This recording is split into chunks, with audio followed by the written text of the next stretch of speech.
राष्ट्रभक्तीचा जोश आणि तिरंग्याचा अभिमान अशा उत्साहात अलिबाग किहीम परिसरात तिरंगा बाईक रॅली काढण्यात आली। शिवसेनेचे रायगड जिल्हा परिषद सदस्य आणि माजी सभापती दिलीप भोईर उर्फ छोटम शेट यांच्या नेतृत्वाखाली या रॅलीचं आयोजन करण्यात आलं होतं। जिराड कणकेश्वर मार्गे मांडवा असा तब्बल 15 किलोमीटरचा प्रवास तरुणांनी तिरंगा फडकवत केला।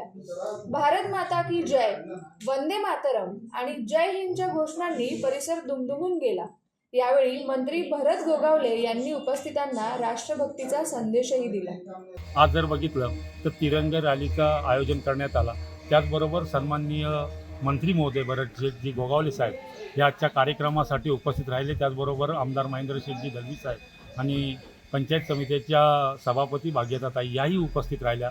आज आम्ही प्रत्येक मुलाच्या हातामध्ये ज्या वेळेला आपला देशाचा ध्वज हातामध्ये देतो त्यावेळेला प्रत्येकाच्या मनामध्ये देशाबद्दलची भावना वाढत असते आणि देशाप्रती काम करावे अशी आमची मानसिकता आहे। आणि त्याचबरोबर आज माजी सैनिक म्हणजे वीर जवान यांच्यासाठी आज त्यांचा सन्मान सोहळा करणं खऱ्या अर्थाने आमचे जे बाल विद्यार्थी प्राथमिक शाळेतले विद्यार्थी असतील त्यांच्या मनामध्ये ती भावना रुजावी आणि देशाप्रती आपलं प्रेम वाढावं यासाठी आजची बाईक रॅली काढण्यात आली होती।